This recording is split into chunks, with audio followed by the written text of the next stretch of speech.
Hi everyone. నేనేంటంటే మన homes గురించి కొన్ని టిప్స్ చెప్తున్నాను. మన మన కిచెన్ రూమ్లోని మనము కొన్ని ఐటమ్స్ పెట్టుకుంటాం కదా, సాల్ట్, పసుపు అలాంటివి. అవి ఏంటంటే ఇప్పుడు మనం ఇది సాల్ట్ అనుకోండి, ఇది పసుపు అనుకోండి, ఈ రెండు ఇలా పక్క పక్కన ఉండకూడదు. మధ్యలో ఏదో ఒక ఐటెం పెట్టుకోవాలి. కారమైన, తర్వాత శనగపిండి అయినా అలాంటి ఏదైనా పెట్టుకోవచ్చు, కానీ రెండు పక్క పక్కన ఉండకూడదు. ఎందుకంటే మనీ పరంగా మనకి కొద్దిగా నష్టం వస్తుంది. అందుకనేసి రెండు పక్క పక్కన ఉండకుండా చూసుకోవాలి. ఇంకా నెక్స్ట్ ఏంటంటే మన మంగళసూత్రాలు ఉంటాయి కదా, ఇప్పుడు ఇవి నల్లపూసలు కదా. ఈ నల్లపూసలు ఏంటంటే మనకి మంగళసూత్రాలకి మనకి ఎటువంటి దిష్టి తగలకుండా మన మన మన మన కుటుంబానికి మనకి ఎటువంటి దిష్టి తగలకుండా మన మంగళసూత్రానికి ఈ నల్లపూసలు వేసుకుంటారు అనమాట. ఈ నల్లపూసల చరిత్ర ఇదనమాట. ఇది మన మంగళసూత్రాలకు దిష్టి తగలకుండా నల్లపూసలు వేసుకుంటారు. ఇంకా నెక్స్ట్ ఏంటంటే మనం దేవుడి దగ్గర ప్రసాదం పెడతాం కదా.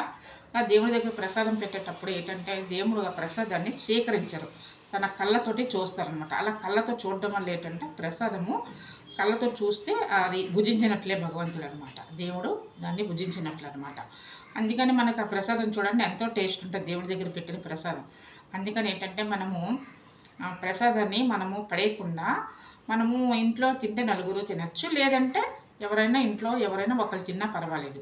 అదేంటంటే ప్రసాదము మనకి దేవుడు అది చూస్తే భుజించినట్లు అనమాట. అందుకని దేవుడు ప్రసాదాన్ని అయితే తినరు, చూడడం వరకే చూస్తారు. చూసి అలా మనం పెట్టిన ప్రసాదాన్ని అలా చూసి అలా వెళ్ళిపోతారనమాట. అప్పుడు మనకు అది ప్రసాదం మనం తీసుకుంటే మనకి మంచిది. ఇలాగా నన్ను చాలా ఇలాగా ఆదరిస్తున్నందుకు మళ్ళీ మరికొన్ని టిప్స్తో మళ్ళీ మీ ముందుకు వస్తుంది జయలక్ష్మి. బాయ్.